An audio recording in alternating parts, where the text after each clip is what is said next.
Welcome to Open Invite. This episode is brought to you by Adapt Fitness. More on that later. Today's guest is an aspiring pro bodybuilder. He is the owner and founder of Adapt Fitness. He's a fitness coach and expert. He's a content creator, and he is also a unstoppable good vibe machine. I've been wanting to work with him for years, but he's finally here with us today. Please welcome my good buddy, Bo. Welcome. Thank you for having me. I can't believe I got that shit on the first try. That was really good. I've been practicing for all of like 20 minutes. Yeah. So now it's just one take. You know what I saw that it weirded me out a little bit? How different your body is when you're bulking versus when you're cutting. Oh, yeah. I saw the difference and I was like, you look huge when you're bulking and you look incredibly ripped when you're cutting. So I was like, how do you feel about that? It's kind of crazy. So whenever I did my first show in December, I stepped on stage at 188 pounds. And I've always been a little bit bigger playing sports, things like that. So 188 pounds, I probably haven't been that since like middle school. I mean, dang, dude. You knew me back then. We played football together. I was pretty big still then. Wasn't the right kind of big though. Yeah. So, and then as of right now, I'm sitting at like 252 pounds. So wow. As of today, 150 days since my show, I've put on like 60 pounds. Yeah, and you're right at the end of your bulking phase, aren't you? Yeah, so we're kind of getting into planning season for what kind of shows in pursuit of an actual pro card.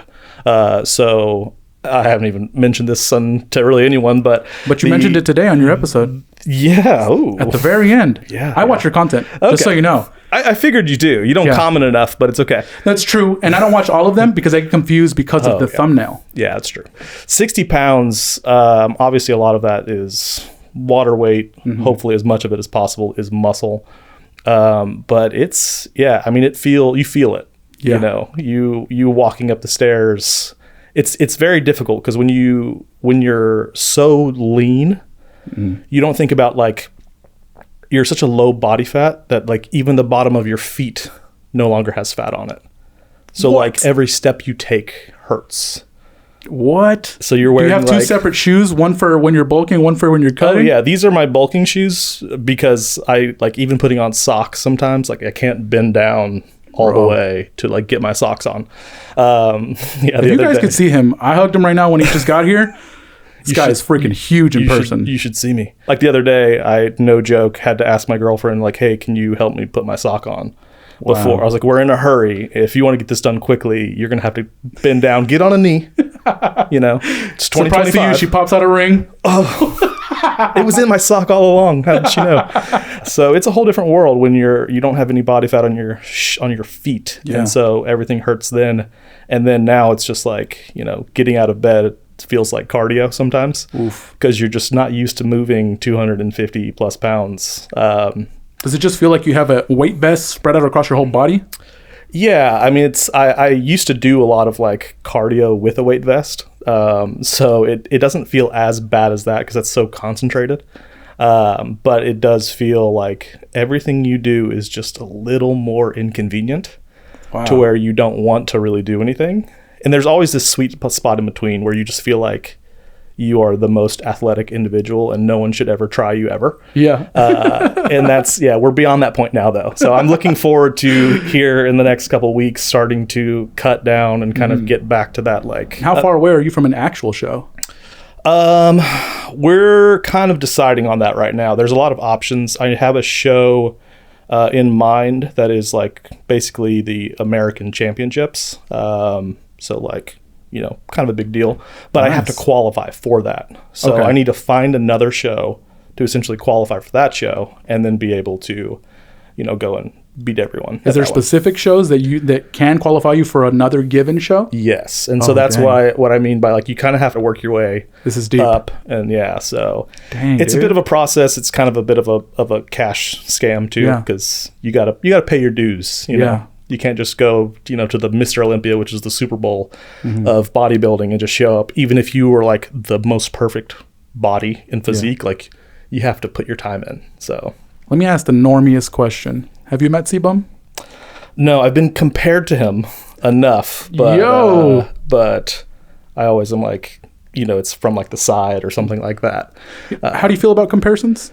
Well, if it's someone you look up to and you're like, that guy's got a crazy physique, like that's pretty cool. But if you compared me to, you know, Drew Carey, it'd probably be like, fair enough. No thanks. You win this car. Cleveland rocks. Oh no, wait, he did what is it, Family Feud? Price is Right, I believe. Oh, he probably did both. Did you do Family Feud? I thought he did. After didn't Cedric the Entertainer? No, Cedric the Entertainer did Who Wants to Be a Millionaire. Dang. Yeah, Steve Harvey does Family Feud. Okay. Yeah. Then you're right. Yeah, he did do The Price is Right. The guy from Home Improvement did Family Feud, though. Al Borland, the guy with the better beard than me. Flannel shirt. That was a sick beard. Oh, yeah. I just remember Yeah. So the reason that I even asked that was because whilst watching your content, which to me, honestly, like except for like a day like today where there was actually people around you and you could like start off joking. Yeah. But for the most part, your content is like workout ASMR. Okay. Like you start off, you don't even address the audience. You're already working I'm already out. breathing hard. Yeah. And then finally, probably like 2 minutes in or something, you're like, welcome back. But you just hear the weights clinking, the stuff dropping. And I can imagine if it wasn't for the cuts, like the cuts in the videos themselves, that people could just work out with you. They could. And that's the big thing too, is like there's a lot of content creators, especially in the fitness space, that are putting out information, but I don't think to the level of someone that actually is as experienced in actual training and like exercise science as much as maybe myself. Yeah. I mean, I've been doing this for almost 15 years now. Dude, in terms of knowledge, I'd kind of rank you right in between Sam Sulek and More Plates, More Dates. Okay. Because he's scientific. Yeah. That's a big thing with you, is what I've found. Yeah, and that's what I do for the most part. Like on a day-to-day basis, when I'm working with people, it's more so higher case people that have like neurological disorders or they're post-injury. So they have a lot of like muscle asymmetries, or they have really bad like mind to muscle connection. Yeah. I'm not necessarily these days like in person working with a lot of people that just like want to get like skinnier or want to lose weight, things like that. Like I have a couple clients that are like that, but most of that is more like online coaching for me. If I need to see you in person, it's because it's usually something a little bit like higher profile. My thing is I've always just kind of found myself very curious about like the coolest kind of equipment. And so I've always geeked out on that. I worked in Austin for a couple different like exercise machine startups. And so I worked with a couple different companies, like when they were just building goofy shit in the garage and all the way to like now selling, you know, some equipment that costs, you know, more than my car. Dang. You know, so you imagine one machine's, you know, 35 grand. Or one piece of equipment. Yeah. Wow. Which is like a really, really fancy forklift, essentially. It's a motorized piece of equipment that it basically reads how much force you can put into it, as opposed to like, oh, I got to load this amount of weight. You don't have to choose the weight. The weight is chosen for you based on your capabilities. So adjust resistance and everything? Pretty much. Like imagine a forklift, like your best friend who you really, really trust and doesn't want to kill you is like controlling the forklift with a certification. And so they're like lowering it and you're pushing up against it, you know, and you're trying to resist it. You're never going to be able to stop the forklift, right? So you're always just pushing against an immovable object. So the force is essentially like 100% of what you are capable of, even though you're technically failing. Literally every second of every rep. Every second, every joint angle, it matches you where you're at. And so essentially it wipes you out. So I was originally in Austin working people out in like 10-minute workouts. Yeah. Hilariously fast. Yeah. Right? Yeah. 10 minutes is like 5 times too much from what I'm told. Oh, you know. How does that even work? Like it was a sex joke. You're edited. Okay. My bad. I was in the wrong workout mindset. Cardio. Yeah. So with that, I mean, it was a really cool experience. But that's kind of led me now to where I'm at with still trying to find like the coolest, most effective exercise tools and like basically going broke to try and bring those into my gym before they can make me more money later on. Yeah.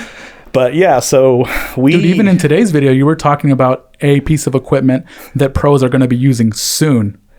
Yeah. So that's some of the technology that I use on a day-to-day basis, that I use with a lot of like my professional athletes. Like, I don't know if you recall, I used to work a lot with some professional tennis players, basketball players. Yeah. Like when teams would come into town, I would meet them at their hotel and do like assessments essentially to basically predict like injury risk, things like that. So not only am I like fixing people on the fly, but I'm also trying to like look downstream to what like their possible risks would be. Like what? They've got a weak Achilles or something? Ooh, well, if someone has a weak Achilles, there's a whole lot of other things going on there that are just not being looked at. But more so like non-contact injuries. Okay. So like someone just has a chronically tight hamstring and they're wondering why. And you keep treating the hamstring, you treat the hamstring over and over and over again, and it's never getting better. It's because when you actually think about it, it's a nervous system issue. So your nervous system is tightening that hamstring to prevent you from using it. Oh, because wow. if you use it, you're likely going to tear it. But it could be coming from somewhere completely different. So that's... And you can help someone identify that and potentially fix it? Oh, yeah. Like very quickly. Yeah. So that's where I was traveling a lot with professional athletes to like basically just keep them healthy. And that pretty much started right around the same time that I started the gym too. Yeah. So it was like there's 24 hours in the day. You're pretty much working like 16 hours a day. Dang. You know? And so this all kind of like the diagnosis side of things, it led to you making the gym? A little bit of both. So it was kind of a unique opportunity in that a lot of the equipment that I was working with in Austin, in these two different startups, they essentially were not available anywhere else. And so I had the opportunity to bring them here, and that's what I was able to take advantage of. Nice. Yeah. Okay.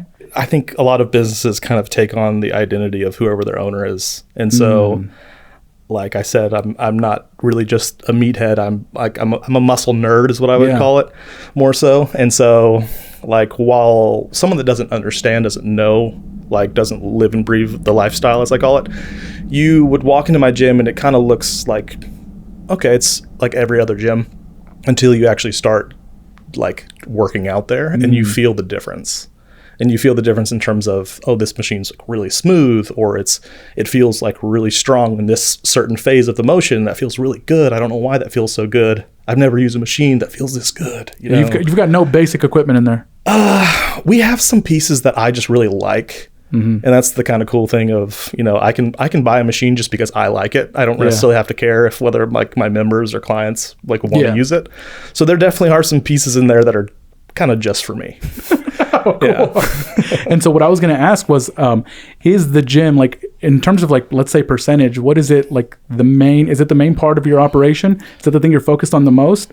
Or is it kind of like you want a place to work out, so you have a gym? It's so funny because like one of the most common questions I get on my YouTube is that just your private gym? So for people that follow, you know, big name bodybuilders like C-Bum, people like that, a lot of them do have just like their own gym, which is like, oh, I got a warehouse that I just threw a bunch of gym equipment in and has no AC or anything like that. But, you know, I'm not that high profile yet. So yes, it is my gym. And for the most part, it is like relatively semi-private.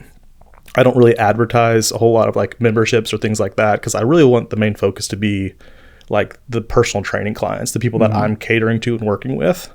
So it's always just kind of been like, if you know, you know, like if you know me, then you can come work out here. But if you kind of just like stumble upon it, then like, we'll let you work out there. It's not like a zoo culture type place where you can pay for a membership, come do content there. And you can, but you have to do your own work. Like you got to do your research to like find us. Okay. Or like someone refers you.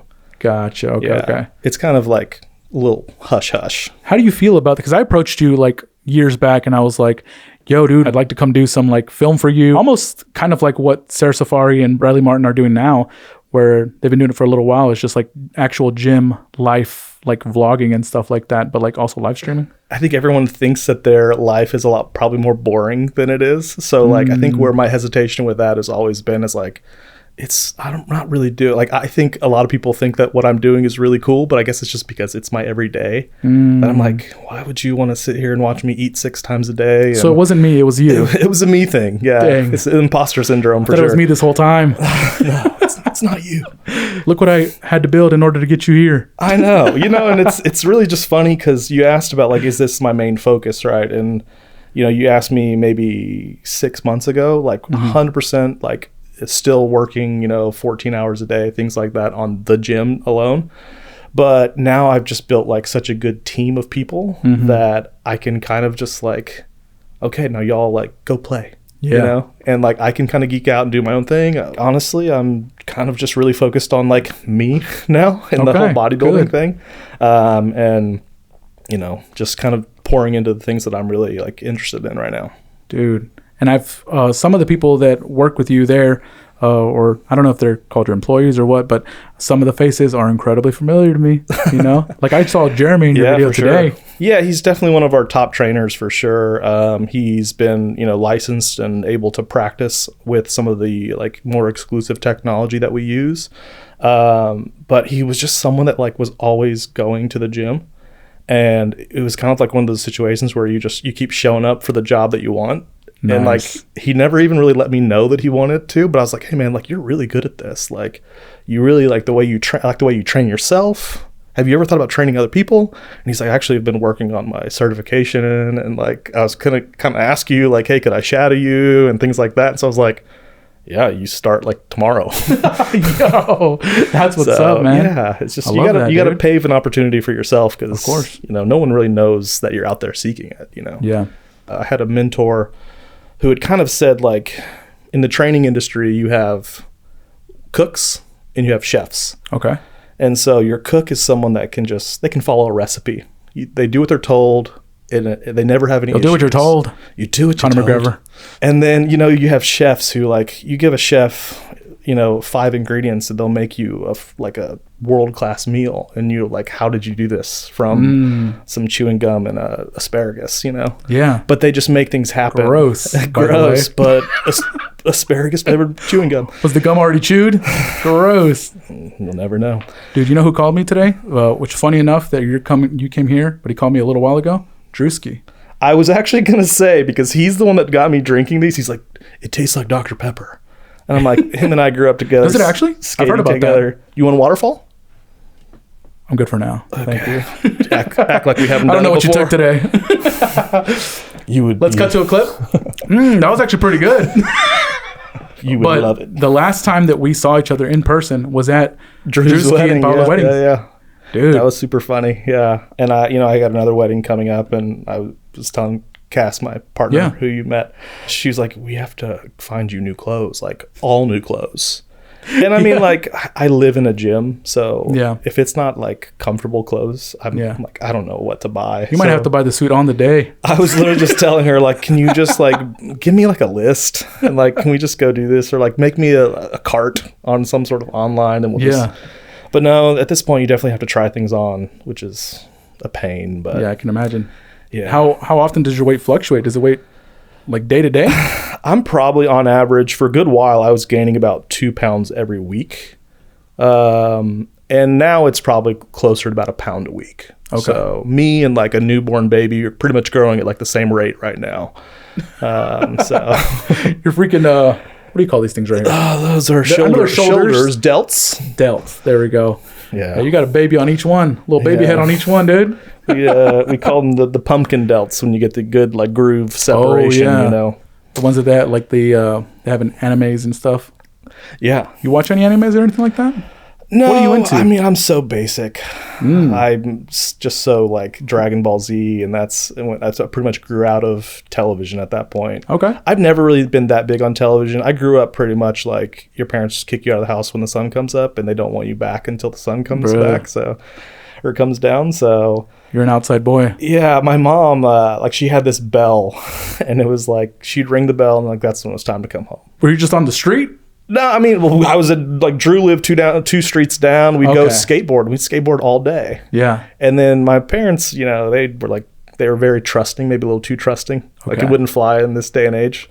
But like I remember our door was like never locked. Yeah. So I'd just like be at home making food or something like that, and some random kid from my neighborhood or like one of my brother's friends would come in, open my fridge, like grab a Dr. Pepper, like walk down the street and just like be like, all right, see you later. And I was like, all right, yeah, see you. You were that Amazon service where you could just walk in, pick something up, and get out of there. Yeah, it was like a 7-Eleven pretty much where I grew up. So what the heck, bro? Dude, and kids nowadays, you can't let them do anything, dude. They'll get snatched right up. Oh yeah, no, it's a weird world we live in. Planning on hatching a little batch anytime soon? You know, I've definitely Cass and I have been together for, let's see, almost 3 years. Oh wow. And dating a therapist is the greatest cheat code that there possibly is, because it's like to have an expert in your household is great. I think I definitely have a little bit more of the baby fever than she does, because Wow. I don't have to go through with the birth. Like, fair enough. you know, it's like, yeah, you push like a 9-pound bowling ball outside of you, and like, how eager are you to do that, you know? What if you already came out all swole already? Yeah, well, Sort of teed out? I've already been sending her like memes or, you know, videos of like people building training equipment for their kids with like, you know, little That's like hilarious. foam toys and things like that. So that's Have you seen definitely videos of little kids that they're already like crazy? Oh swole? yeah, myostatin inhibition. Yeah, that's, if you want to get into the science of that, Let's do it. It's a genetic thing. So that's what that is? Yeah, so myostatin is a gene that essentially limits muscle growth. And as you can tell, like, you know, like someone like LeBron James coming out of high school, he's like, oh wow, like not only are you 6'9", but you're kind of jacked, and you like don't work out whatsoever. Like, Wow. why do you have muscles? Yeah. Like, why? And then you have like the Kevin Durant's of the world who are just like super thin and skinny, and like one person like that just might have more myostatin, which limits muscle growth. And then you have some people that have just a little bit less, like the Belgian blue cows or the babies that you're talking about that just have like crazy muscle definition. Dang. Dude, cows, they could win all the competitions. Is this like the one cow versus 100 men? Let me ask you that. I know a lot of professional fighters, so they've kind of weighed into me and told me like, but I want to know from you, like, what do you think? Like, let's say 100 guys, one gorilla. What's your thoughts? If you put everyone in a cage, right? Like the gorilla can't run away. Like you can't SummerSlam. run away either. Hell in a Cell. Yeah. Mankind. Ladder match? 100 mankind's versus one gorilla. Yeah, I think Cactus Jack would take him. I think one of those socks would get in there. Just Mr. Sacco. Did you have a gorilla bite down your hand? Like willingly put your hand in a gorilla's mouth? I don't think so. I think the rest of your body would explode just to the bite force alone. It'd be a story to tell. That's all it would be. Not by you. That's for sure. No, by everyone like the 99 other people in our day and age who are just like, I'm just going to record this instead. Can you believe that idiot? Yeah, it's funny too, because I was talking about this with Jeremy the other day. Is like our culture is just so quick to like whip out a phone and record everything, as opposed to like actually like being a part of maybe like helping a person. So you see like a street fight and everyone's like, oh cool, world star, and like let me record this real quick, versus like maybe you should like break up the fight, or like, you know, No one screams it anymore. Isn't that weird? It used to be the thing. I do. World star. Do you actually? But just like randomly at the grocery store. You're just filming Cass. World star. And she's 4 years younger, so at this day and age, like that could be, she'd have no clue what World Star is even. Dude, I saw one video of this guy who set up his phone to record because there was a baby hanging out of a window. So he set up his phone and then he went to go try to help. And it's like, at least you went to go help, but also, what if the baby fell on the time that you're trying to set that up? Yeah, like what would be the point of setting up the phone? Just like, I got to make sure that at least this gets caught on camera. Yeah, which is essentially the vibe that I got, but then you get everyone in the comments like, oh, why even set it up? It's like, well, because we wouldn't have seen it then. But no one would know you're a hero. Yeah, it's funny too, because like in the gym industry, you see all like the gym fails and people that are doing, you know, stupid stuff like CrossFit. And it's just like, you really like took the time and you were brave enough to like, you really fucked that up. But you're also going to put it on like on your Instagram or whatever. So like props to you. What do you think about muscle ups? Muscle ups are... Wait, are those are not the ones that they're like... Woo, yeah, woo. yeah. Those are those? That's a muscle up. Oh. A muscle up, as it truly should be, I guess, is where you're actually doing a legit pull up and then you turn into a dip. Okay, that's what I thought a muscle up was. So muscle up, as like bastardized by CrossFit, is basically like you're air humping It looks like a that. lot. Just a lot. But like... not to completion. So And you do. Let's go. yeah. Nothing in CrossFit is to completion. You've got a case against them, huh? Well, I think it's dying a slow death, and I really kind of appreciate watching it and recording it all on slow motion car crash. Yeah. Dude, I hate seeing I love seeing gym fails and hate seeing gym fails at the same time, but the one that really gets me is when people lock out their knees. Yeah, I have a buddy who like that's the only thing he sends me. So I'm like, yeah, I'm not watching anything you send me now, because it was like 20 videos in a row, or it was like every couple weeks he just send me a video, I'd open it, and like enough time had passed that I forget. And I'm like, oh shit, like this person's like breaking their femur. Damn. And it's just like every single time it's like rolls an ankle, breaks a femur, cracks their shoulder, gets dislocated, all this stuff. And it's like, I love you, but I'm not, no offense, I'm not opening your messages TikToks anymore. I just can't do it. Yeah. Yeah. Dude, I saw you working out with this bench press that is on the slider. Oh, yeah. You just twist it to hook it like on. Like a Smith machine. Yeah, because that's what it's called. Yeah. And so I always heard that was bad, because if you're doing it by yourself, which you were in this video today, and there's people around or whatever, but isn't there the risk of like you getting caught up underneath that thing?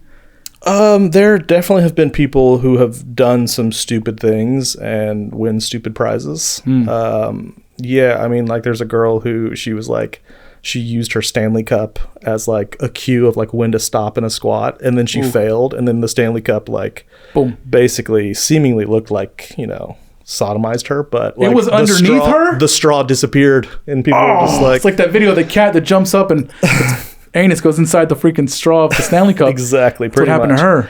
Yeah, so, I mean, there's been some pretty bad cases that are not on the internet anymore from people using Smith machines, but the sad thing is like, you're trying to do anything kind of like with too much weight, like there's always going to be a risk no matter, what machine you use. So... Yeah. I mean, a motorcycle is really safe when you go the school zone, like speed limit, but when you're going, 200 miles an hour, things get a little risky. So what's at 200 miles an hour? Is that like going for your PR with no spotter? That would be like you've never lifted before and you're going to put 500 pounds on your back. God. Like I don't get it. But I'm also like the person that when I drive, like I'm just zoning out. Like I probably have never purposely ever gone over the speed limit.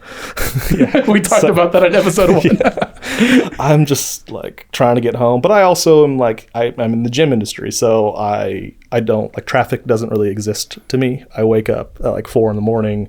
and I go home from work usually around like 8 o'clock at night. So like 28 days later type stuff. You go outside and it's like super empty. Yeah, it's pretty weird. But then every once in a while, you'll have like a random cancellation where you'll like drive at 9 o'clock in the morning and you're like, oh, there's people. Oof. Like, why are there people here?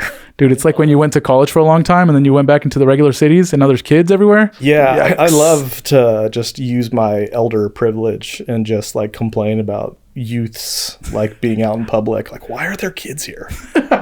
Those darn kids. What's your opinion on kids at weddings? Oh, yeah, no, we've talked about this. We have a firm like agreement that like immediate family, kids, okay. Like, but, put them in a room. But like I've got people in mind already, like my mom and Cass's sister are like in charge of reeling that in.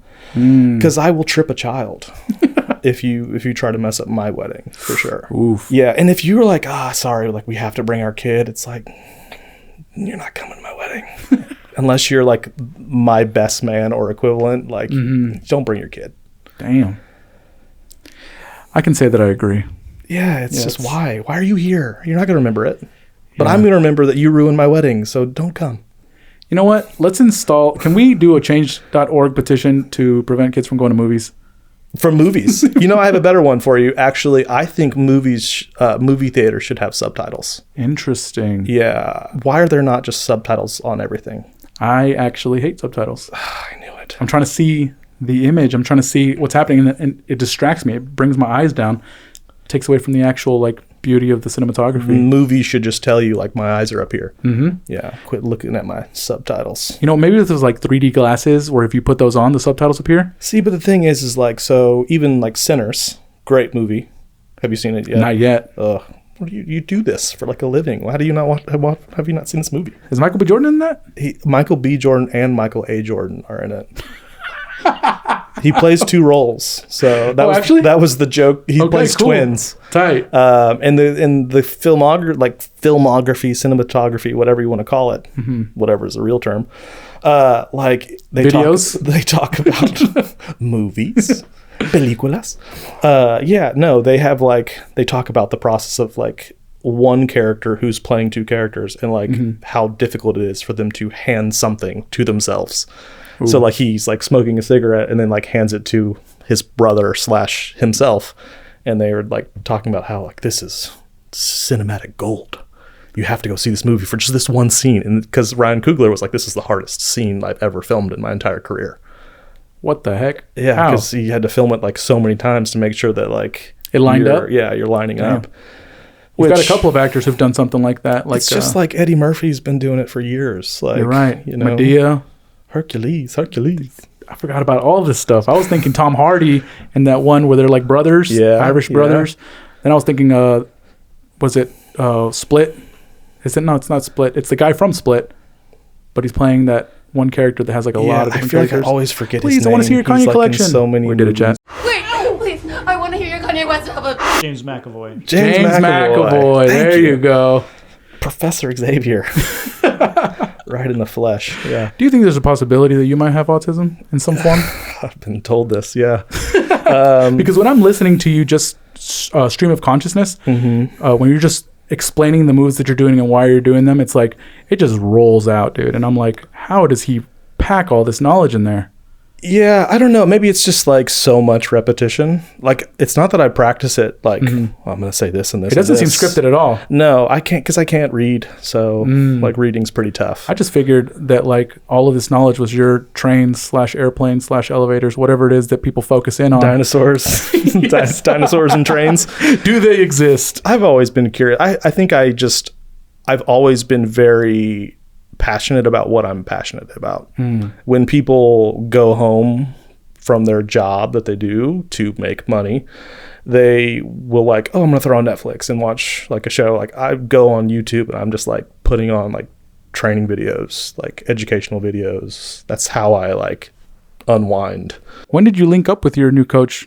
Right. Well, we started like as soon as I stepped off stage with he was like, I see some things I can fix in him. Well, no, it wasn't that. So like I reached out to him and I had been following him for a really long time. And he was kind of a big name in the coaching bodybuilding world. And then he kind of stepped away and then started coaching people again. And so I kind of already reached out knowing that like what my goals were going to be after this show was going to be a lot more focused on just size and like growing into maximizing as much muscle mass as I possibly can. Yeah. And my new coach is the best at like taking you from a show, and like the best thing you can do really is like I talk about this a lot with people that my clients who are like, well, should I bulk? Should I cut? What should I do? After the show, directly after? Well, just in general in life.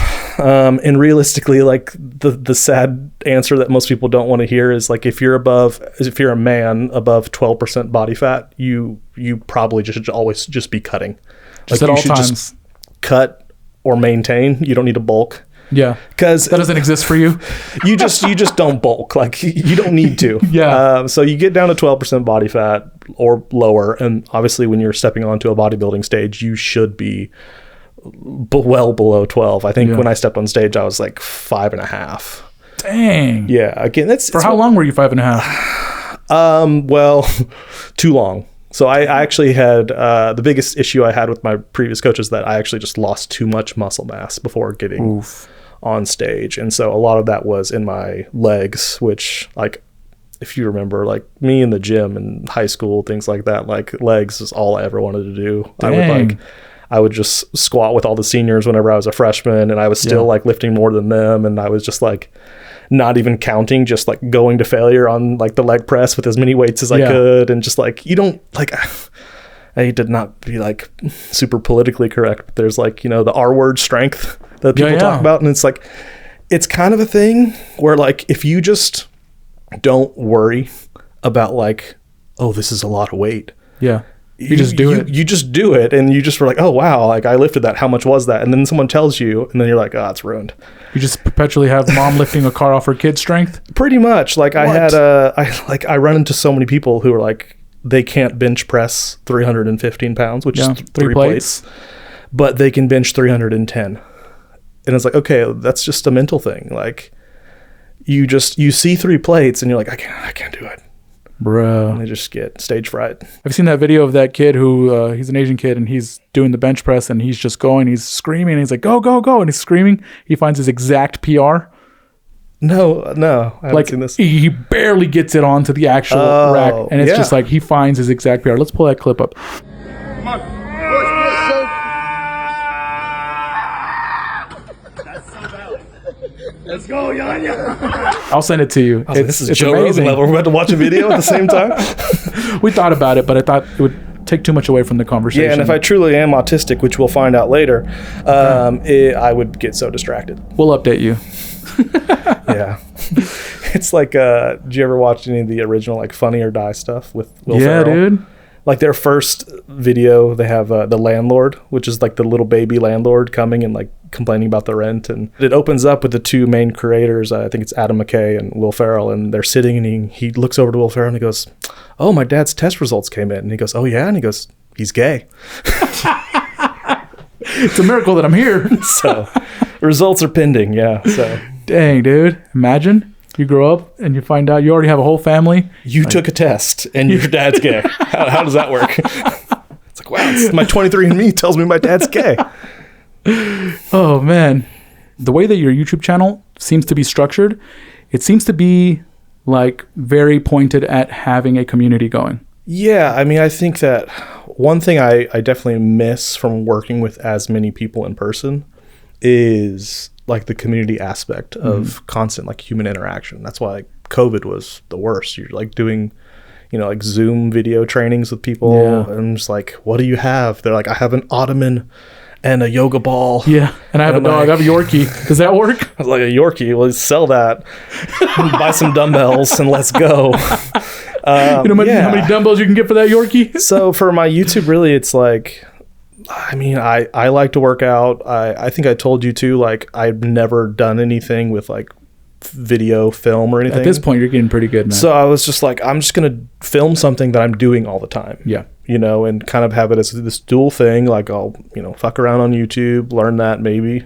Mm-hmm. And I'll at least like learn how to film some things and learn like, what does this F number mean? Things like that. Have you learned it up to this point? Yeah. F stop, Nice. So, knows the term. Yeah. Yes, sir. It's funny. Like I think when you like talk to like content creators and you ask them like, what is your secret like to being successful? And they're like, I create the content that I want to see. Mm-hmm. And so if I'm watching a video and like, I'm like, I don't really care that this guy is like out of focus a little bit or, as long as the audio isn't like annoying and like scratchy or, things like that. It's like, cool, whatever. But like, I don't need to see him like do the lift necessarily. If I'm watching someone work out, I want to know like their thought process behind why am I doing this exercise in this order, in this style, this way? Yeah. Am I implementing any kind of different technique or things like that you just wouldn't necessarily like see just anyone just doing. What's their order of operations? Why are they moving this part of their muscle first? Because I know like there's one where you say you want to push, you don't want to push the weight away from you, you want to push your back into the when seat. You're doing like a bench press, right? Like the idea is not to push your arms away from you. Because there's so much that can go wrong just by thinking about it that way. Whereas opposed to if you just focus on pushing your back into the seat as if you're pushing yourself down to the ground through the seat. What's the difference? Through the bench. You're focusing on maintaining a better foundation. So there's not all these compensations that come up. Because realistically, like what I'm trying to do for myself and my clients is really just like keep things as simple as possible to get the best stimulus that we can without like overcomplicating things, because I want to overthink everything so like my clients don't have to. Because when a client comes and works out with me, they're thinking about the 10 million other things that have happened in their day. Like they just kind of want to come and like, okay, like if I'm doing something wrong, let me know. If not, just tell me when to stop. Like you you want to completely avoid any sort of like decision fatigue, anything that they have to think about it. Yeah, but the clients that I keep are usually the ones that like ask me a lot of questions that really like I can nerd out with. Yeah, the Jeremys of the world. Yeah. That's what's up. Yeah. I like it, man. Yeah, dude, what does it cost to be like something around a member of your gym? I've got to imagine. It's actually not like, it's pretty comparable to any other gym. Like, we charge like $75 per month, and we don't do any annual contracts. But the thing is, like, you just have to like figure that out yourself. Like, it's not really on the internet. Like, you could go to our Instagram and like, but the easiest way to like sign up at our gym is literally just show up like, hey, I want to work out today. Yeah. I'm like, all right, cool. We'll sign you up. And what's the address for your gym? Your mom's house. Shout out mom. Yeah. Nice lady. Yeah. Alpha Midway Road. Yeah. On the border of like Farmers Branch and Addison towards the Galleria. Like, you can't miss it if you're going to the Galleria. Yeah, you really can't. And like, you ever go to the Galleria and ice skate? You could still Google it. I did as a child quite a bit. Yeah. I'm actually weirdly good at ice skating. I don't know why. How do you feel about your calves? I know that's like a big point of... I think to the outsider it is. Like, I think calves are like this like manly ego thing. Yeah. But in bodybuilding, people don't really care. Like, the thing is when you're being judged, right? Like, I'm on a stage and the judges are off the stage. They're looking up. Okay. So they can't even really see your calves as well as they can see everything else. So yeah, when you're on stage, that's the C-bum versus the Chris kind of analogy. Is like C-bum is on stage, and then when he steps off, he's Chris. It's pump like cover everywhere. You take a whole different persona when you're on stage. Like, you have a weird adrenaline that just kind of takes over, and you're like just loving it. But I'm not like a super outgoing I'm a very introverted person usually, which is weird to me, unless we're talking about things that I like to talk about. Okay. So again, that's maybe where some of the tism comes in. Yeah, I was about to say. Beat you to it. Yeah, like I just have little voices in my head and different accents and things like that. That's like, if people like actually heard me do this, I would be really weird. So I'm just gonna be really quiet instead. Okay. Yeah. It was weird because like, one of the main like feedback that I got from a lot of the judges were like, oh, you had so much like confidence out there and you were like really like putting on a show. And I was like, I'm like stage fright 101. Like, I'm usually very just like, okay, welcome. What do they give you? They give you a report card or something? No, but you go ask the judges for feedback. So if you did well, you want to know why you did well, but also like everyone can improve. So they're going to tell you like, well, you were doing this. For me, they're like, you're chewing gum, which is a dumb mistake that I made, but I was just on stage. I was nervous. So I was just like chewing gum on stage, and they're like, one of the officiators of the contest comes up and he just goes, spit your gum out. And I'm like, damn, middle school all over again. Like, spit your gum out. I was like, shit. All these judges, are they like, let's say, ex-bodybuilders? Or a lot of them are, yeah. Most of them are, to a certain extent. I don't know how you would stumble upon the job, because it's like a volunteer thing. I mean, you're not like, you have to really love this sport to like be involved in it whatsoever. Dang, sounds like there's room for collusion. There's rumors of just like favoritism when it comes to like, we see this person a lot. They've been putting in their time, like maybe we should like. Yeah, they're attached to the story of that person or whatever. Yeah, maybe. I think sometimes too, it's like you'll have some people that put on shows who are, usually most of them are local. Mm-hmm. So they'll kind of like give an edge to like the local person competing, or someone that like, they work out at the gym that judge also works out at, or there's sponsorships and things like that. Not at this level, but as you get to higher levels, there's always this idea of like, should that person have really won, or is it because so-and-so's their sponsor, or so-and-so's their coach, Can I ask you a controversial question? Always. Only. So did you... I thought of way too many questions just now when you said that. I was like... Only controversial questions, please. Did you end up watching Sam Sulek's first competition? I saw like clips of it, but I he won his first one. Yeah, he did. And he's got a massive following. He does, yeah. And so my question to you was, did he win it actually? Just kidding. but also not kidding. His first show, yeah, easily. Like his first show was not even his best look. Like he looked better a couple days prior. Dang. Which for the background of it is like he doesn't have a coach. Like he has pretty much like he has a lot of people to give him advice, but if you don't have the same set of eyes looking at you all the time, and like there's a lot that goes into that last even like couple days prior to a show. Yeah. Where you can do really, really well, or you can really fuck shit up really quickly. And so, yeah, he looked what we would call like flat for his first show, but the competition wasn't that great. I don't know that in my opinion, I don't know that he should have won his pro card, but... What does that mean, to win your pro card? So his second show, he won his Legion, which is the show that he did, and then he won the second show after that, which was the Arnold Amateur. And so winning that show is a pro qualifier. So if you win the overall in that show, you get a pro card, which means you are now an IFBB pro bodybuilder, which allows you to pretty much compete at higher level shows where you actually get paid if you win those shows. And the amount of money you're getting in bodybuilding now is like pretty significant. Oh, wow. You know, you win like a mid-sized pro show, you're taking home like $100,000, you know. But if you're winning like the Olympia, which is like the Super Bowl, you're winning like $600,000, bro. I think this year. Last year I think it was 5, but this year I think it's 600. Is it like an overall type of situation? Because I saw that there was somebody else besides C-Bum that won Olympia. Yeah, so there's a lot of different categories. You have your open bodybuilding, which is like your Ronnie Coleman's of the world, lightweight, baby.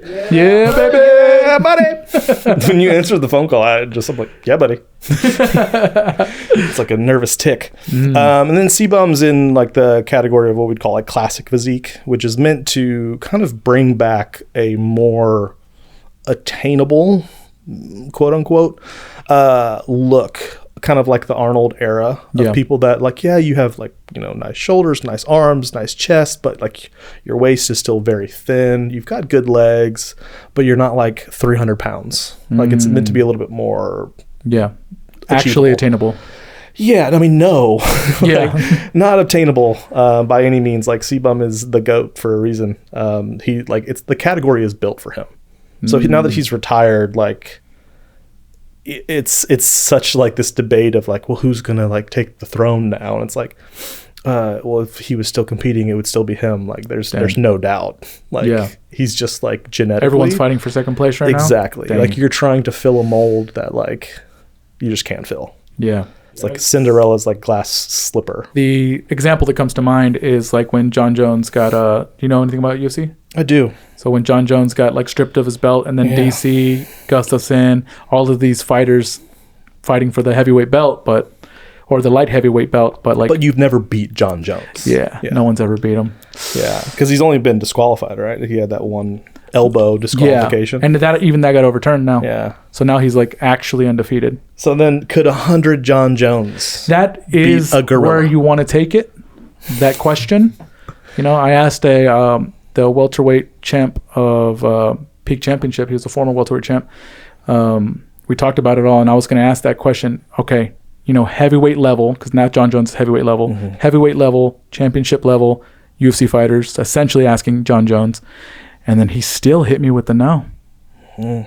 So 100 heavyweight John Joneses versus one gorilla? I want to go back to the cow, because I'm more curious, like, could 100 men eat one whole cow? Like, how many burgers? Have you ever like seen a cow? Like when you might have got like me there. An actual cow. You ever seen a moose? I've never seen a blue duck before. Yeah, no, but like I have a lot of clients who they're like, oh, I ordered half a cow. I'm like, okay, what does that mean? Like, what is that? And they're like, oh, well, I'll bring you all the ground beef, or they'll show me a picture, and it's like their entire like 20-foot long deep freezer is filled with just meat. Oh, I thought they had like a damn drug raid picture of all their meat on the floor, all packed out. And it's still shaped like a cow somehow. They like, that's funny. Just like in the little infographics that they have, where it's like, it's a lot of meat. 100 men? It's a lot Who of gets the ankles? I mean, you don't have to eat the hooves. Okay. So we're setting the ground rules now. What about the tongue? I'll take the somebody wants the time. yeah. Light work. Yeah. Put that at a taco. It's not that We're ready bad, to go. Yeah, that's what we eat that all the time anyways. You go to a carne asada, you'll eat any of it. Yeah. I think that they can. So is your stance officially 100 men cannot eat and cow? No, I'm posing the question. I'm going to do my own research and really like try to get down to it. Okay. We'll figure this out. Yeah. It's funny how that gorilla question, it just became such a wide-ranging debate. People have, it's the new doorknobs versus wheels. You know what I'm saying? Oh, yeah. Are there It's more that. like doorknobs or wheels in the world? Yeah, is this dress blue and black versus white and gold? Yeah. Can you believe it's not butter? It's like, I believe it. Then what is it? I don't even want to know. It's margarine, dude. They got you. There's some Teflon in there. How do you feel about what RFK is doing with like nutrition and stuff? The research is so just nitpicked with most things. That is true. And that's the exercise world too. Yeah. Is, I mean, It's come out a little bit more now. People will commonly just take what they want out of the research. And I think that there's things like ChatGPT and other learning resources that we can use to really disseminate information so much better, to really let that do the work for us to find out what's bullshit and what's not. Because like with exercise, for example, or the weight loss industry, there's a million different ways you can lose weight. And if you Google tomorrow, the best way to lose weight, it's going to tell you one thing. And you Google next week, it's going to tell you another thing. Yeah. And the thing is it's kind of just basic physics, like thermodynamics. You do more than you eat, and that's really all there is to it. So it's calories in, calories out, all that stuff. But a calorie technically isn't a calorie. There's all this stuff, but it's it really doesn't matter all that much. Like if you eat the same things, eat the same diet for 2 weeks, the same thing for breakfast, the same thing for lunch, the same thing for dinner. Yeah. And then see how much you weigh. And then a week later, see how much you weigh. It's really not that hard. Yeah, you can literally track it. I need to eat a little bit less, or eat a little bit more. But yeah, now you can track literally everything. And that's the thing with me and my clients. It's so much more just educating them on not making stupid decisions, rather than you need to make the best decision. Yeah, you're gonna just get so lost in well, should I have brown rice or white rice? Oh, okay. And it's you're not a min-maxer. Just have fucking rice. Just have rice. I don't what is it? I don't major in the minors. It's all the little stuff, the little things. It's okay, so you're definitely not a min-maxer then. Mid-maxer? Min-maxer. Oh. That means that you try to optimize every single little thing. Well, for me, I might be more inclined to do that because those 1% details will make a big difference for someone like me. Okay. That could be me winning a show versus getting 3rd, 4th, 5th place. Right. But for my clients who are I want to lose 5 pounds. Yeah. And oftentimes, especially with some of my older clients, I'm the last thing you need to be focusing on right now is losing weight, because you need to be gaining as much muscle. It's the most precious resource you have right now. Particularly as an older person? Especially, older people, women, people that are going to be higher risk for things like bone loss, bone density loss, muscle wasting in general. Because the thing is as you age, it's so much harder to have muscle. Yeah. And muscle does so much for your body in terms of digestive function, hormone function, literally just your ability to not hurt yourself. If you fall down and you have more muscle mass, you can pick yourself back up. One of the leading reasons why people go get put into old homes, retirement homes, assisted living homes, is because they can't pick themselves up and off of the toilet. They're not strong enough to get up and off the toilet. And eventually, you're Mom, I love you, but I don't want to pick you up and wipe your ass. Damn, every time. Yeah. Somebody wipes every day. Do for somebody else. Yeah. The thing is muscle is just, it's so much more important than people give it credit. And that's why oftentimes it's ironic that I'm telling my younger clients, you need to lose weight. And my older clients, I'm you need to put on muscle, and you need to protect your muscle at all costs. Dang. Yeah. You never hear anybody talk about that. I think you're starting to hear more and more people talk about it, which is important because, one of the main reasons why I was so eager to come to Dallas was right around the time that I was preparing everything to open my own business and do all this stuff. My grandma fell. Oh, wow. And she was 81 years old. And statistically, if you're 70 years old or older, if you fall, you have a 60% chance of dying that year, within a year of that fall. What happens that... Because you're 70 years, you're old, you are likely to like break your hip, break a femur, break something, have organ damage, internal bleeding, all these things that occur. From like a bone breaking and stabbing something, maybe? Well, that would be it's possible, but it's not usually the issue. It's just their quality of life just rapidly declines at that point. And they've memified that whole situation. I've fallen and I can't get up. Yeah. But it's true. I mean, I think that, someone falls down, and then my grandma also, like, it was totally preventable because she was like me, like pretty stubborn and doesn't like asking for help for things. So she essentially like didn't call anyone. And so she was on the floor for hours. And then it caused all these other issues where eventually she had organ failure and passed away. Rest in peace. And, my whole like real like passion for a lot of like coming to Dallas, because Austin, I was probably having a little bit too much fun. There was great opportunity in Dallas, but there's family here too. And my thing was like, I'm going to get here and I'm going to train my grandma. I'm going to make her strong, make her jacked, and she's never going to fall down, and she's going to be great, and she's going to live forever. And just sadly, that's not the case. Like, so then you kind of feel like, it should have just been like a little quicker. Damn. And it's weird how you can like start placing like totally not your fault things. You can start placing on yourself. And so for me, I was always just really driven by, I'm not helping my grandma, but I'm helping someone else's grandma. Yeah. So that was really, really big for me. It's beautiful. Yeah. So again, rest in peace, grandma. Is your last name Alexander? Yeah. What?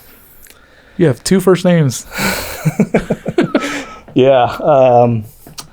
Yeah. Alexander. You got the Alexander the Great tattoo, and dude, he's so cool. Yeah. What's your favorite philosopher? My favorite philosopher, probably Ronnie Coleman, to be honest. Yeah, baby. Who's the guy that says, "Shut the fuck up and eat that shit"? That's C.T. Fletcher. It's still your Pacified. motherfucking set. So you were talking about it was preventable and things like that. It reminds me of stuff that you often say in your videos, is that if there was anything that somebody should be doing just because they could, like, this is the thing that I would tell them to do. And so my question to you kind of is like, is there something that even a person who like doesn't work out can do that is like, it's like, if you're doing nothing, you should be doing this? Yeah, strangely enough, and I feel like no one believes it because it seems so simple.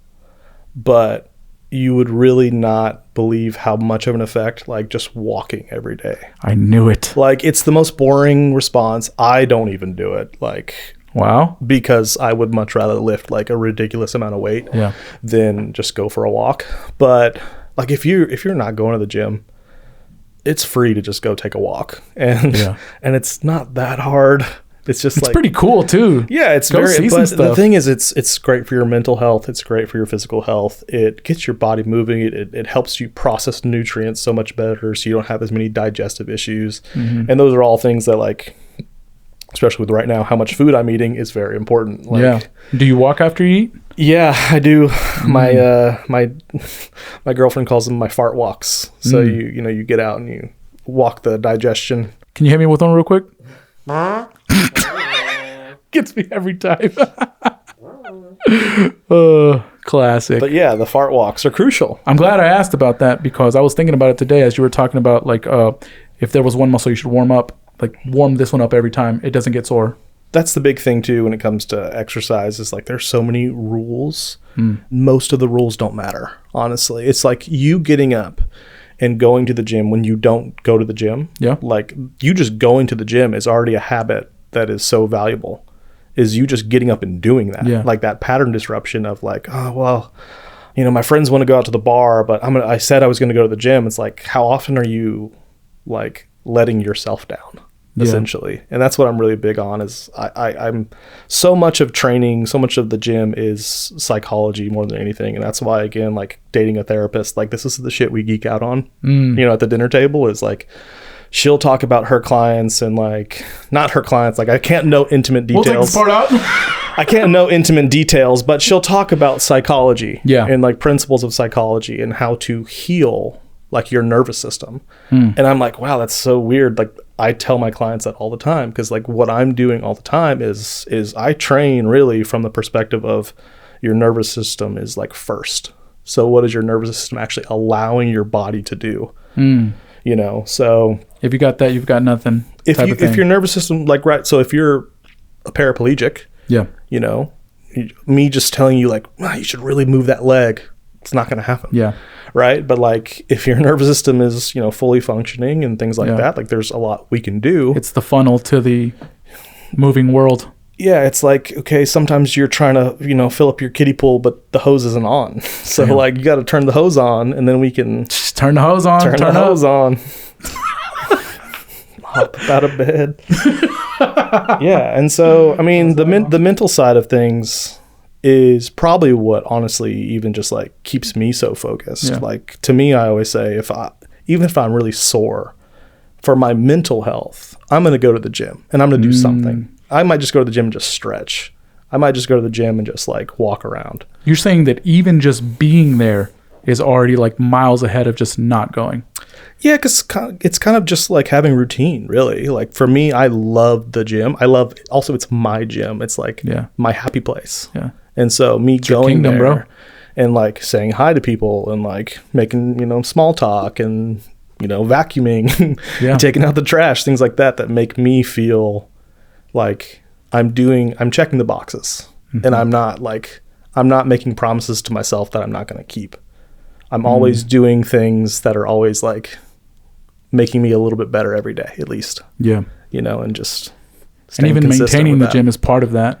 Yeah, because I mean, the gym, like it's not always as clean or organized as I'd like it to be, but I take a lot of pride in my gym. It is my kingdom essentially, and I owe it to myself, to my trainers, to my members, to maintain it, to like be a place that's worth them paying a lot of money to go to. You know, because like the reason why we're able to keep the membership like pretty cheap is because our training's expensive. Like to work with me, it's like it's not like to work with me online, it's very accessible. You can pay a little bit of money to come in here and watch me train the shit out of somebody else. You'll get Take there. notes. But it's also because I've worked to the point where I'm really like my team is so capable that they can take on all the, you know, the weight loss and the general fitness stuff. Like I'm treating people that have like neurological disorders that are actually like trying to learn how to walk again and things like that. Or, you know, like professional athletes when they're like, hey, I'm in town for 2 days, you know, so it's little things like that where I'm like solving big problems so they can focus on just like, you know, all the background stuff.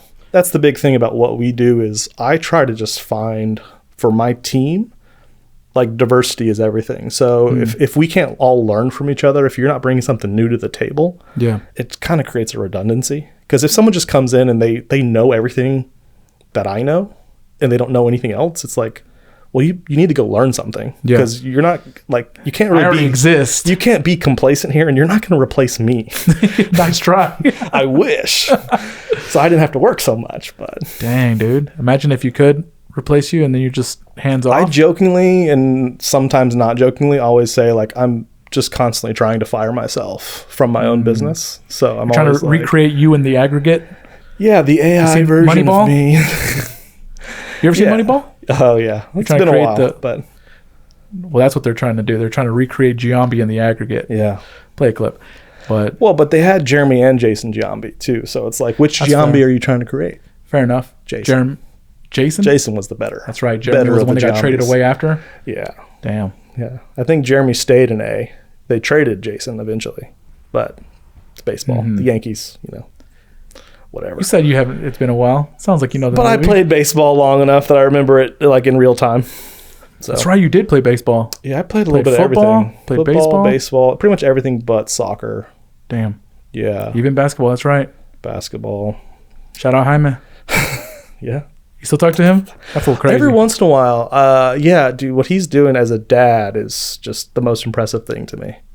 It's so cool. It's weird because you get to this age where like your friends tell you they're having a kid and you're like, on purpose? Like, what the fuck? Yeah. Or like you?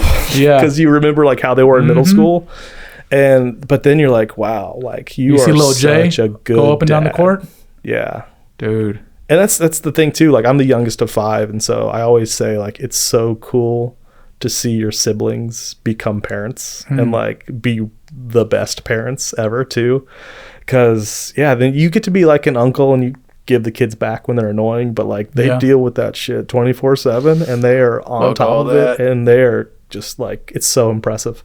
Cause you're like, man, how are you doing this? Like, you're so annoying. Day in, day out.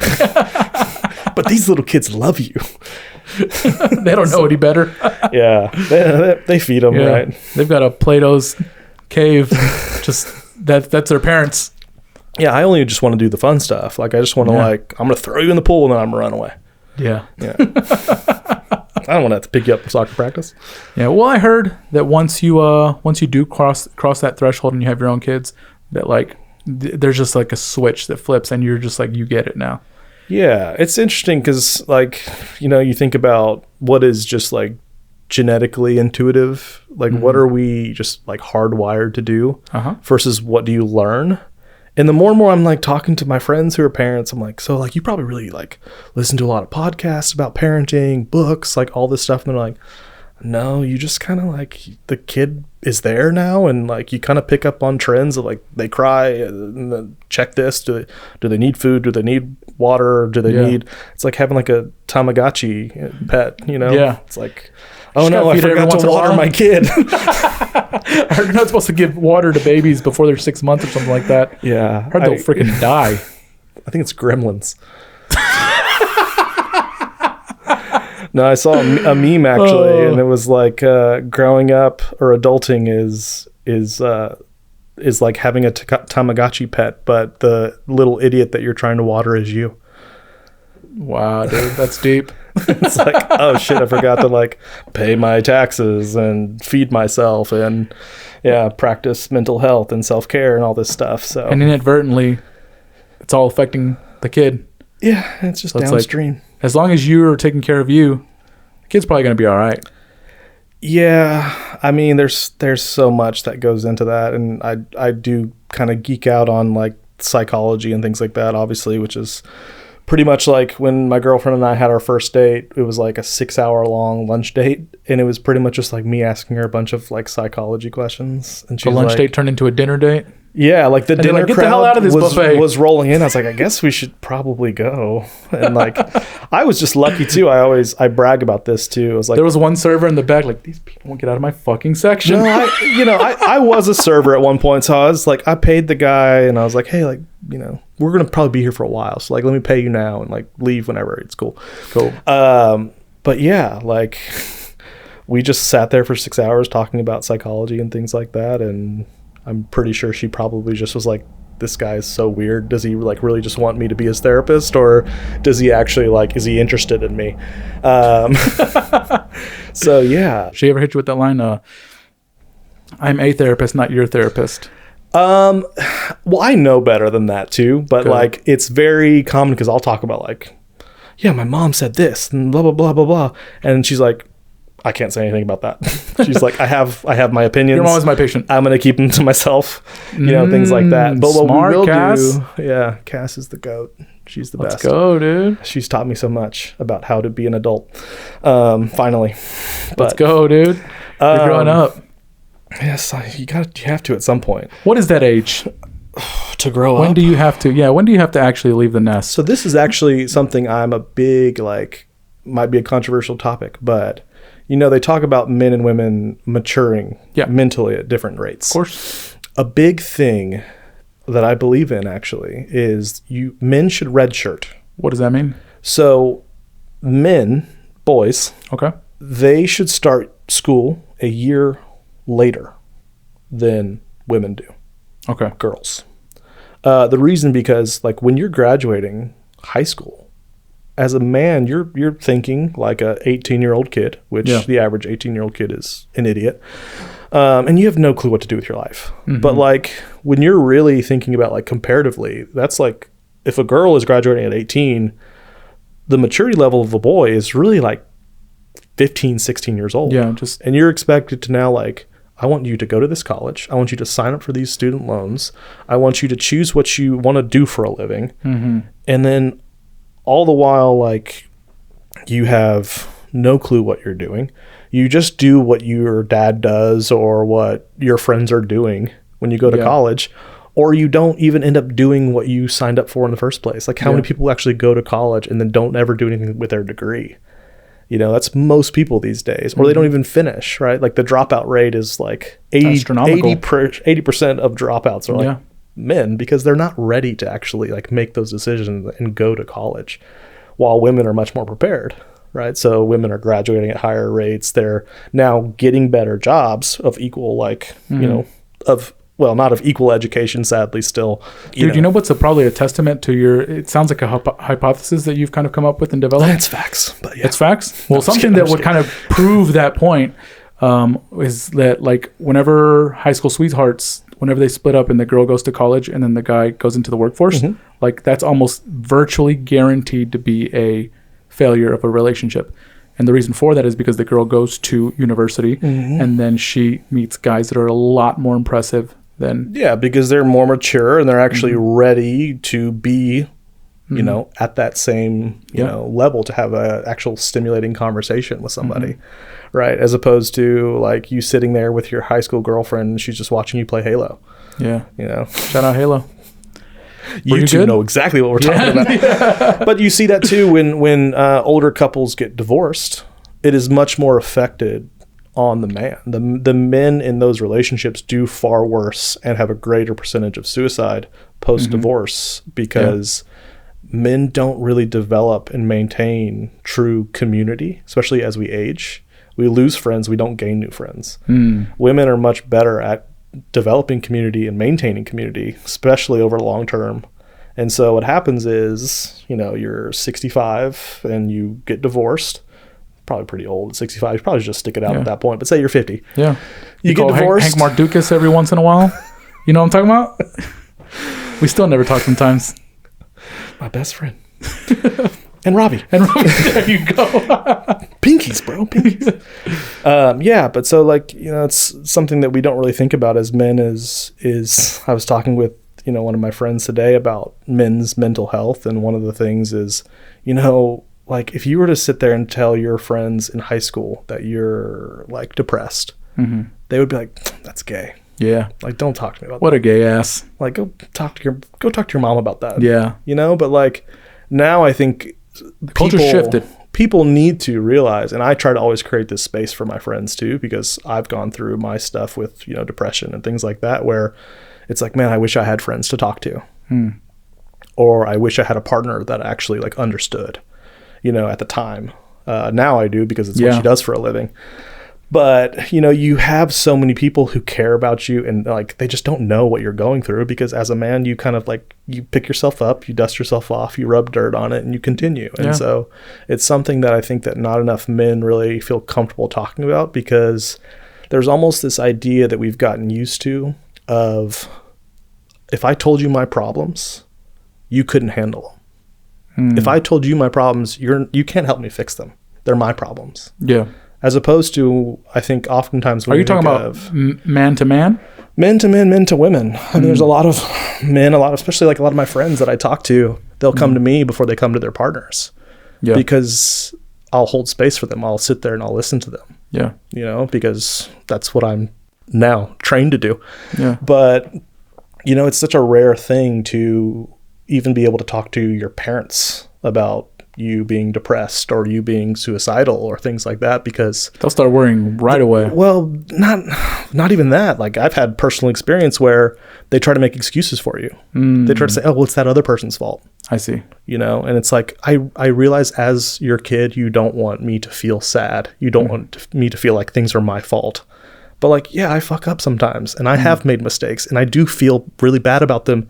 I feel a lot of shame, and that's why I'm depressed, and that's why I, you know, suffer with like suicidal ideation. Yeah. But like, imagine your kid coming to you and saying like, hey, I've been really thinking about like killing myself.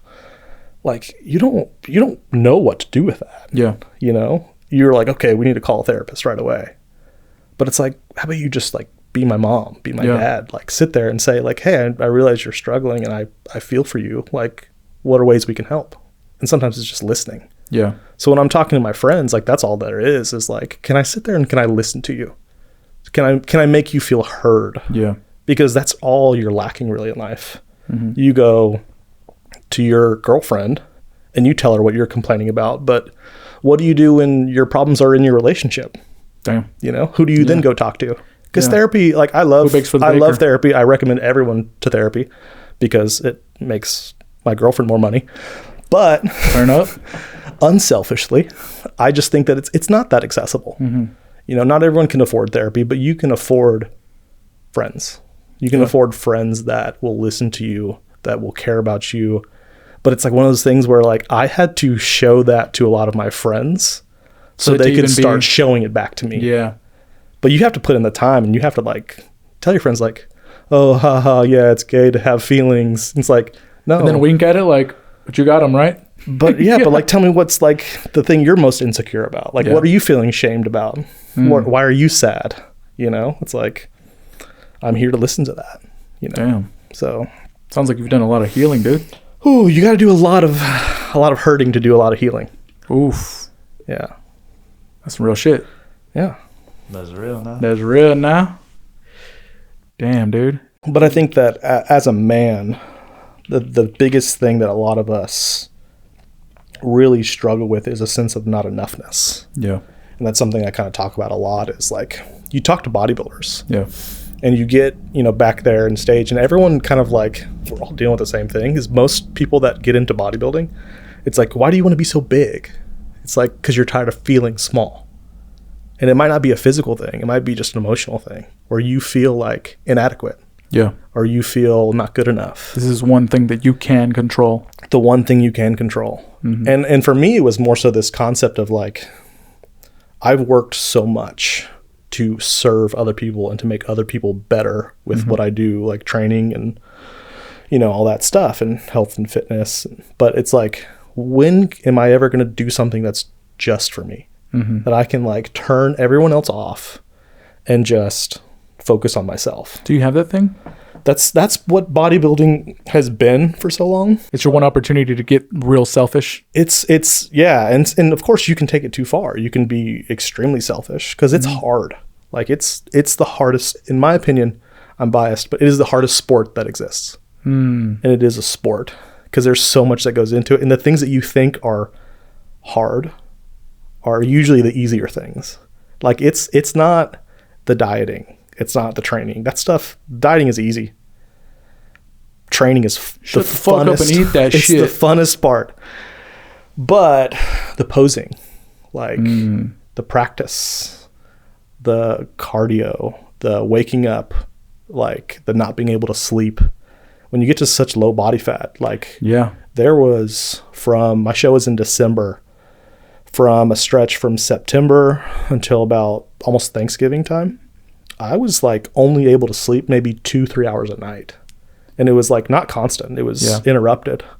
You're getting your body's eating itself all the time. Your body doesn't have enough body fat that it's constantly trying to wake you up to say like, you need to go eat something or we're dying. Yeah. You know? Dude. But then it's like there's nothing that tells you can't tell your body like, hey, yeah, but this is purposeful. You know, like, hey, yeah, but we need to be this lean. It's all neurological. There's nothing you can't trick. You know, Mother Nature. You know, it's survival. Brother Nature. There you go. Who is Brother Nature?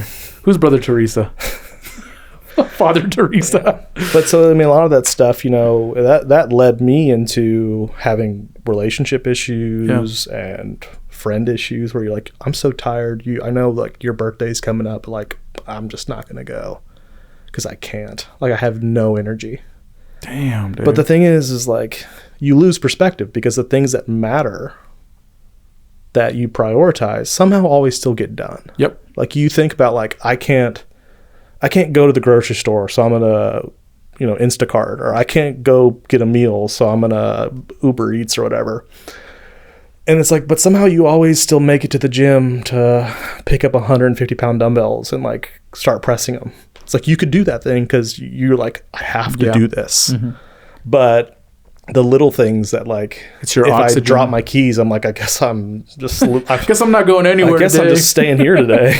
I'm calling into work. Yeah. You're going to have to get a life alert like just for your keys. When you have to ask your girlfriend to put your socks on, it's like, if you have to do that every day, that becomes like pretty stale and oof. Yeah. But, it's weirdly something that I love that is just for me. Mm-hmm. But I'm able to now, having done it and having made a lot of mistakes with it the first couple times, that I can now include people in the process in a much more positive way. Yeah. So like one thing that I always say to Cass is like, I'm not bodybuilding, we're bodybuilding. Like you may not be on stage. Yeah.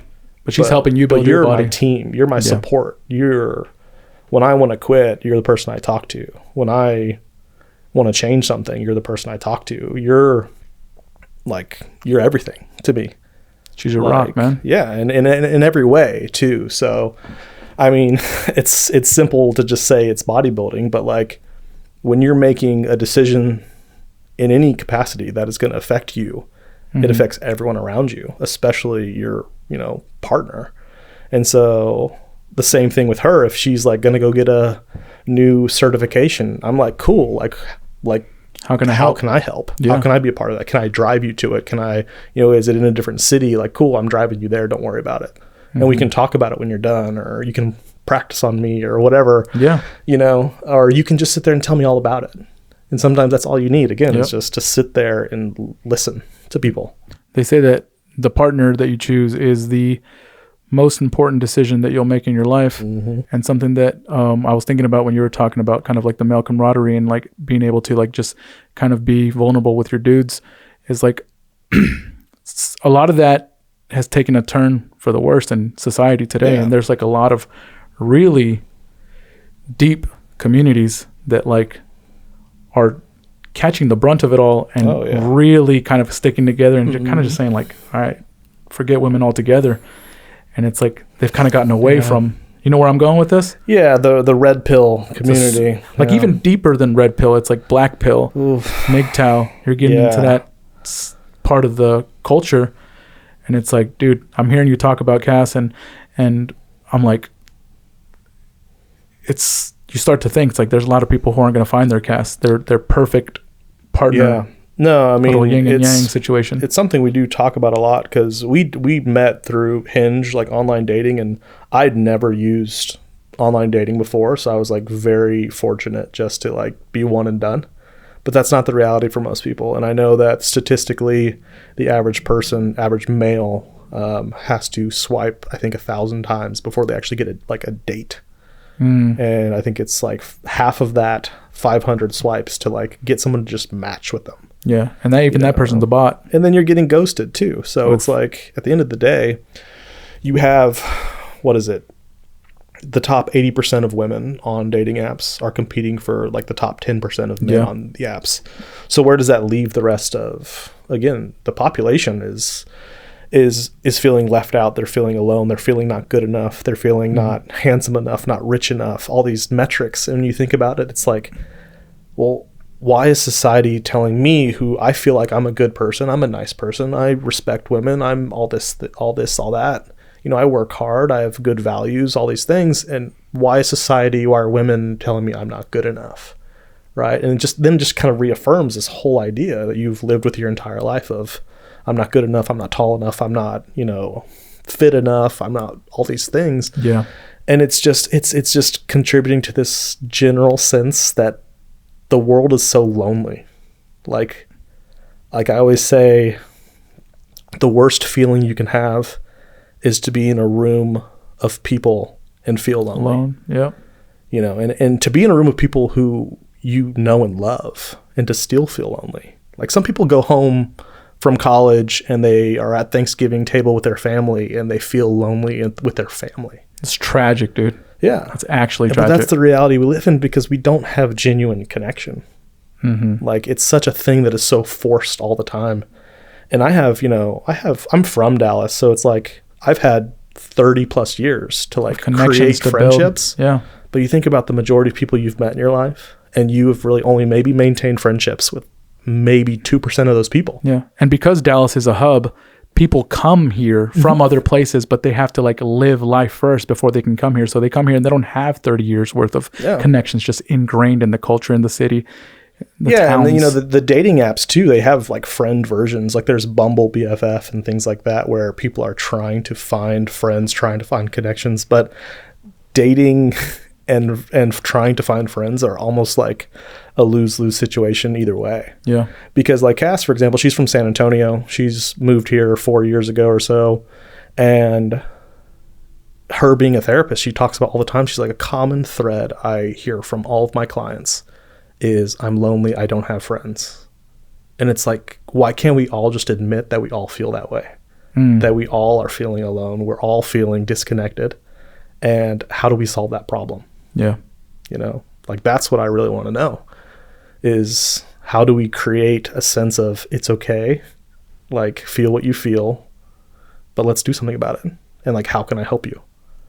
Because we all want that. Like the treat people the way you want to be treated mentality is it goes for everything. Yeah. You want to know that's like, it's very validating to feel like I feel this way and that's okay because you feel it too. Yeah. And that's kind of like why I wanted to make this podcast. And we talked about it in episode 1 is because I feel like there's not a lot of places where people can go to have like genuine community. And I see different platforms out there like streaming communities or like streamers that have their community and they're very in touch with it. They're in their Discord all the time. And I'm like, those are huge already. So I wanted to create one around here that people from around here, like I'm not trying to build like super fast like audience or anything like that. I'm taking it super slow so that we can get to know everyone on the way up. Don't worry, we'll isolate that audio. We're trying to get to know don't do it on purpose though. We're trying to get to know everyone on the way up so that we can have like this really strong like sense back and forth. I even want to do like go out and meet people out in the world, and this speaks to like what you're talking about. It's like, yes, we all do want to feel loved and validated and not alone, and so that's kind of what we're trying to do here. And so I really appreciate that you brought that up and that we can kind of like close the podcast on that, because you're a great guest, by the way. It's just it's been great. I knew that we were going to have a solid conversation. Yeah, I'm so tangential and all over the place, but it's good, again, just because I'm passionate about what I'm passionate about. Exactly. And I think overall it's the human experience, and being a big, strong man, a meathead, a gym bro, is not like, it's not what you think it is. It's not like, oh, let me just ask everyone how much they bench or things like that. It goes deep, man. It's really like, you get out of a relationship, people say, welcome to the gym. Yeah. Well, it's creating a place for me that like I can say wholeheartedly, the gym has saved my life and like so many times in so many ways, that if you can create a place like that for other people, whether it's a podcast that they can listen to on their way to work, or a place that they can go and feel community, even if it's just for an hour or two a day, that's something so beautiful and life-changing that I don't think that we really quantify enough. Yeah. How much it can have an impact and an effect.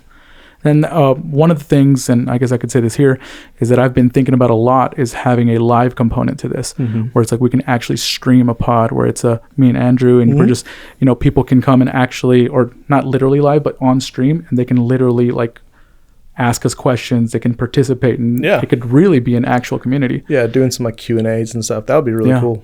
And it wouldn't even have to be a Q&A. It's like, it could just be a pod. Like we could just talk like we always do, because me and Andrew, we could just go forever.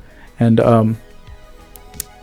but a lot of people gave me feedback. They're like, oh, I wish I could have been there for that conversation. Like I felt like I was in the room with y'all. Yeah. And it's like, dude, I do want you to metaphorically be in the room with us. Yeah. You know, I only have so much space in this studio here, but you know, they can be in there with us, and it's the point. It's the reason why I'm trying to do this. That's very cool. And so yeah, and it's such a cool thing, and I think that again, like, don't discount the impact you have.